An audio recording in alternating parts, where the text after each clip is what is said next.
ہم نے یہ ابھی وہ جو پرویز مشرف صاحب کے دور میں وزیر اعظم تھے، ہم نے ان کو دیکھا، اسی طرح اور بہت سارے وزرائے اعظم آئے، ہم نے ان کو دیکھا، انہوں نے کیا کیا؟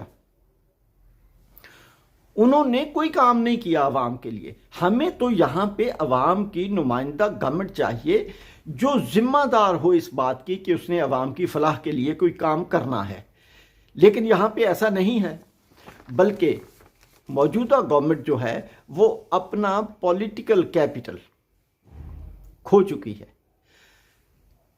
دیکھیں، ہم نے انڈسٹری چلانی ہے تو اس کو چلانے کے لیے ایک کیپٹل درکار ہوتا ہے، کوئی کام کرنا ہے تو اس کے لیے کیپٹل درکار ہوتا ہے، اور سیاست کرنی ہے تو پولیٹیکل کیپٹل چاہیے۔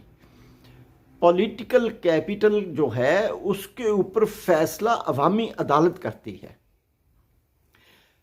اب پی ڈی ایم کی جو گورنمنٹ ہے یا مسلم لیگ نون کی جو گورنمنٹ ہے وہ اپنا سارا پولیٹیکل کیپٹل کھو چکی ہے۔ اگر وہ عوام میں جائیں گے تو انہیں پتہ ہے کہ عوام کا فیصلہ ان کے خلاف آنا ہے، اس لیے وہ کسی نہ کسی صورت میں انتخابات کا التوا چاہتے ہیں۔ اب انتخابات کے التوا کے لیے جو 3 چیزیں ان کے ذہن میں ہیں، جن کو جو نیریٹو وہ بنا رہے ہیں، وہ کیا ہے؟ سب سے پہلے تو وہ کہہ رہے ہیں کہ مردم شماری نہیں ہوئی، اب مردم شماری کروانی ہے۔ اس کے لیے شاید موجودہ گورنمنٹ عدالت میں بھی جائے کہ کسی نہ کسی مردم شماری کو بہانہ بنا کر انتخابات کو ملتوی کیا جائے کہ جی یہ مردم شماری ہوگی، پھر حلقہ بندیاں ہوگی اور پھر انتخابات ہوں۔ نمبر 2 ہے دہشت گردی، کہ جی پاکستان میں دہشت گردی کا بڑا خطرہ ہے۔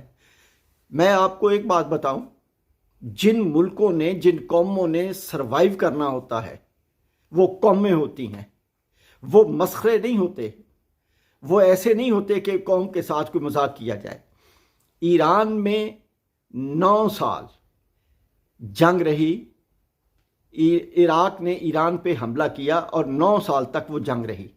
ان 9 سالوں میں حالت جنگ میں بھی انتخابات ہوتے رہے۔ ایران کی پارلیمنٹ اڑ گئی، وہاں پہ دھماکہ ہوا، بہت سارے بندے شہید ہو گئے، لیکن انہوں نے انتخابات کو ملتوی نہیں کیا۔ وہ ہر 4 سال کے بعد قانون کے مطابق، آئین کے مطابق منعقد ہوتے ہیں، اور جو جیتتا ہے وہ حکومت سنبھال لیتا ہے، اور یہی ان کی سروائیول ہے جو پچھلے 40-45 سال سے وہ لگے ہوئے ہیں۔ 79 سے آنورڈ انہوں نے اس پر کام کیا اور ایک جمہوری قوم ہونے کا انہوں نے ثبوت دیا، اور یہی ان کی سروائیول ہے۔ اور ہم دہشت گردی کو بہانہ بنا کے حالانکہ پاکستان میں اگر یہ ایک دہشت گردی کا واقعہ ضرور ہوا ہے، اس واقعہ کو روکا کیوں نہیں؟ کیا گورنمنٹ کے پاس اطلاعات نہیں تھیں؟ کیا انٹیلیجنس اداروں نے کوئی رپورٹ نہیں کیا تھا کہ دہشت گردی ہونے والی ہے؟ اگر ہونے والی ہے تو پھر روکا کیوں نہیں؟ یہ ایک بہانہ ہے دہشت گردی کا۔ اور تیسرا بہانہ ہے معیشت کی بدحالی کا۔ یہ ایکچولی پاکستان میں معیشت کی بدحالی نہیں ہے، یہ معاشی دہشت گردی ہو رہی ہے پاکستان میں۔ پاکستان میں یہ بدحالی اس وقت تک ختم نہیں ہوگی جب تک عوام کی نمائندہ گورنمنٹ نہیں آئے گی اور وہ پرو عوام پالیسیز انٹروڈیوس کروائے گی۔ مثلا چھوٹی سی بات ہے، یہ خبر آئی کہ موجودہ حکومت نے جو احساس پروگرام کے تحت عمران خان کی گورنمنٹ نے عوام کو علاج کی 10 لاکھ تک فری سہولت مہیا کی ہوئی تھی، موجودہ گورنمنٹ نے وہ ختم کر دی ہے۔ کیا یہ عوامی فلاح کا کام ہے؟ موجودہ گورنمنٹ نے یوٹیلیٹی سٹورز کے اوپر، چیزوں کے اوپر جو سبسڈی دی ہوئی تھی وہ سبسڈی ختم کر دی۔ کیا یہ فلاح ہے عوام کی؟ پوری دنیا میں پیٹرول سستا ہو رہا ہے اور پاکستان کی گورنمنٹ نے پیٹرول 250 لے گئے اور شاید اس سے بھی آگے جانے کا پروگرام ہے، تو یہ کیا ہے؟ یہ عوامی فلاح ہو رہی ہے۔ اس گورنمنٹ کا ایجنڈا کوئی اور ہو سکتا ہے، عوامی فلاح نہیں ہو سکتا۔ اگر عوامی فلاح ہوتا تو مہنگائی کے طوفان کو روکا جاتا، اور جو لوٹا ہوا پیسہ ہے پاکستانی قوم کا اس کو دوبارہ یہاں پہ لایا جاتا، مہنگائی ختم ہو جاتی۔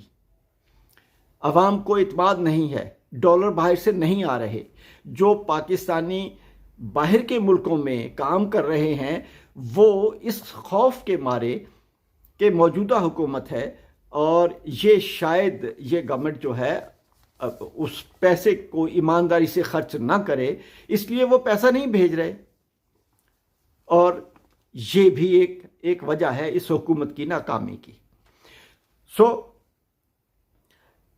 اگر یہ معاملات اسی طرح بڑھتے رہے تو پھر شاید حکومت کی یہ خواہش پوری ہو جائے کہ ان کو کوئی اور آ کے ہٹا دے، یعنی یہ کسی نہ کسی طریقے سے شہید ہونا چاہ رہے ہیں کہ کوئی آ کے ان کو ہٹا دے اور یہ کہیں کہ جی ہمیں تو فلاں نے آ کے ہٹا دیا۔ لیکن مجھے لگتا ہے کہ اگر کوئی ایسا موقع بھی آیا تو انشاءاللہ پھر بے رحمانہ احتساب ہوگا اس پاکستان کو بچانے کے لیے، اس پاکستان کے 24 کروڑ لوگوں کو بچانے کے لیے بے رحمانہ احتساب ہوگا، اور پھر پاکستان جو ہے وہ اوپر کی طرف فلائی کرے گا۔ اب بھی ان مسائل کا حل عام انتخابات ہے جن کا فوری طور پہ اعلان ہونا چاہیے۔ اجازت چاہوں گا۔ اللہ حافظ۔ پاکستان زندہ باد۔